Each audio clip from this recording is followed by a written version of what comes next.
última aula a gente conversou um pouco sobre a importância de estabelecer regras e que essas regras, como elas podem prevenir o comportamento. Então, se eu sei que uma criança vai fazer um comportamento que é inadequado, eu estabeleço uma regra que diz que tem que ser algo oposto a esse comportamento. Então, a gente deu o exemplo de se a criança joga as coisas, eu estabeleço que ela só pode jogar a bola, ou que ela só pode interagir com os brinquedos dela, de modo que eu ensino através de regras o que a criança precisa fazer, né?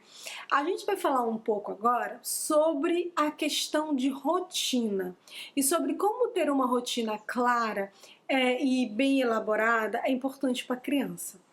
A gente falou que muitas crianças elas têm dificuldade de interação, comunicação social. Então, às vezes, quando a gente está se comunicando com a criança, a gente vai dizer, a gente vai bem ali e já volto, vai na casa de alguém e já volta. Para algumas crianças isso pode não ser claro e muitas vezes fica confuso para ela. A gente vai para onde? Quanto tempo a gente vai ficar lá? Quantas vezes a gente vai ter que fazer tal coisa? Então, ter uma rotina clara, especificando como é o dia da criança, o que ela tem que fazer, ajuda muito. Essa rotina, gente, ela não precisa ser fixa 100%. É normal que, por exemplo, as famílias variem em rotina, na segunda tem que ir em tal lugar, na terça tem que ir em tal lugar. Então, ela pode ser construída diariamente, ela pode ser construída de acordo com o dia de vocês. Não tem problema, tá? Agora, é importante que ela exista. É importante que no começo do dia, sabe como a gente usa até hoje? Sabe quando a gente tem uma agenda? Quando a gente vai lá e coloca na nossa agenda quais são as coisas que a gente tem que fazer? Eu tenho que fazer isso, isso, isso, isso, isso, isso. Pois é, rotina nada mais é do que uma agenda para a criança. Então, uma forma da criança estar se organizando e saber quais são as coisas que ela tem que fazer. Qual é a grande questão? A agenda de um adulto é uma agenda de compromissos, né? Não deveria ser, a gente deveria ter tempo para diversão nessa agenda também. Mas em geral ela tem que fazer isso, isso, isso, só compromisso. A agenda para criança é importante que ela também tenha diversão, que ela tenha coisas positivas, que ela tenha um intervalo de tempo que essa criança possa brincar, possa ficar livre, possa não fazer nada. Então é importante que a criança brinque, que ela fique com o tempo dela. Então pro adulto também, tá, gente? Isso é importante, isso que é difícil, né? Principalmente para as famílias, eu sei que é um desafio muito grande, mas é importante que a gente tenha um tempo nosso, que a gente tenha um tempo de diversão, que a gente tenha um tempo de lazer. Então, tentem estabelecer dessa forma essa rotina, tendo na rotina coisas bacanas. Então, hora de tempo livre, hora de brincar, hora de fazer tal atividade com pintura. Vocês podem até ser mais específicos, mas não estabeleçam uma rotina só de coisa que, entre aspas, tá? Só de coisa chata para criança. Tenham coisas legais, tenham coisas que ela vai gostar. Uma estratégia que eu uso muito e funciona maravilhosamente com várias crianças, e vocês vão ter que ver se vai funcionar para a criança de vocês, é de construir essa rotina junto com a criança, deixando que ela escolha, sempre que possível, alguns dos intervalos. Então, por exemplo, principalmente quando vocês têm mais flexibilidade. Na escola é mais difícil, eu não consigo colocar, por exemplo, lá mudar o horário do intervalo do colégio, mas em casa a gente consegue, então eu consigo ter intervalos e a criança me decidir, eu quero fazer essa atividade, depois eu quero fazer essa, depois eu quero ter intervalo, depois eu quero fazer essa. Então, ter a criança estabelecendo qual a rotina dela e qual o intervalo, tipo assim, fui eu que decidi. Então é incrível, gente, como muda a forma como a criança interage com aquela rotina, porque foi ela que decidiu, foi ela que foi parte da construção.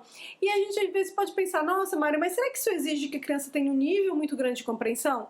Não, gente. Se você usar imagens, sem nada escrito, e você usar imagens, e você ajudar nas primeiras vezes a construção e ir mostrando, a criança vai começando a associar. Ela vai começando a entender que essa imagem significa brincar na água, essa imagem significa pintura, essa imagem significa atividade de matemática. Com o passar do tempo, ela já vai ter feito essa associação. Então, o que vai acontecer? Na hora que você deixar que ela vá construindo e ensiná-la em construindo, perguntando, por exemplo, você pode pegar duas imagens, vou fazer de conta que são imagens, duas imagens e perguntar qual você quer agora. Então não precisa, por exemplo, colocar todas as imagens soltas na mesa para que a criança tenha que escolher a ordem. Comece por duas, essa ou essa agora? E depois, essa ou essa agora?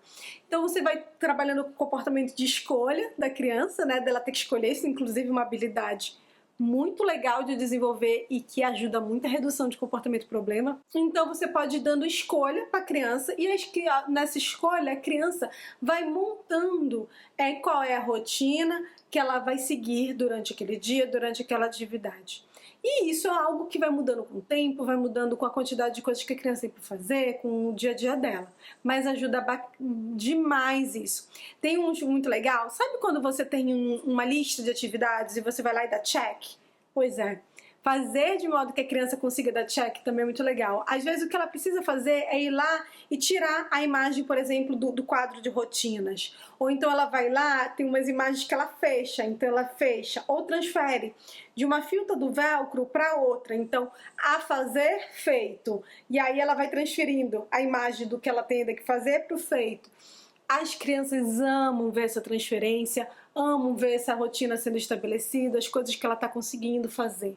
Então, tem várias formas da gente fazer isso e é legal ver qual tipo de modelo de rotina visual mais funciona para vocês. Por exemplo, eu já vi algumas famílias que funcionam muito com rotina visual em chaveirinho.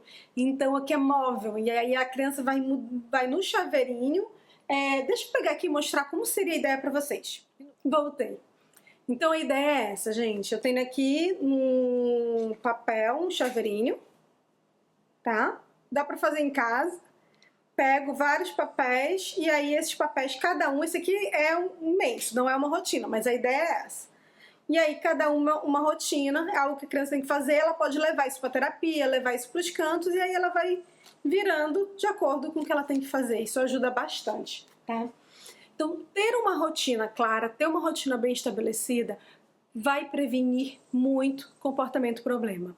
Essa rotina, e aí tem um casado entre a rotina e regra, não é a mesma coisa, porque regras são comportamentos que eu tenho que fazer no dia a dia e em geral estão relacionados com comportamentos que a gente quer que a criança melhore e tudo mais. A rotina são coisas que eu vou vivendo, são coisas, agora eu vou fazer isso, agora eu vou fazer isso. Então, não necessariamente a criança tem comportamento problema para seguir todas as rotinas, né? Então é diferente. Mas ter uma rotina ajuda muito. E eu posso fazer um casado entre rotina e regras. Um caso, por exemplo, para vocês, a ideia de se eu vou sair com a criança, e eu sei que essa criança, por exemplo, tem comportamento problema porque ele quer comprar tudo que ele vê quando eu vou para um parque. Eu posso estabelecer, olha, a gente vai sair e você tem direito a 3 cartões de compra. E aí eu entrego os 3 cartões para ela. E aí eu posso escrever, inclusive, qual o valor da compra, ou de acordo com a criança eu posso colocar imagem do pipoca, ou do que ela pode comprar. Vocês podem ver de acordo com a família de vocês. E aí essas imagens a criança troca. Então na hora que ela sai, ela já sai com o cartãozinho aqui de quantas coisas ela pode comprar, ou de até quanto pode ser essa compra. E aí ela sai com bem estruturado, que ao sair tem essa questão do cartãozinho e ela quer algo, ela te entrega o cartãozinho para comprar. Mas aí eu estabeleço qual o valor, qual a quantidade, quantos pode, quantos não podem.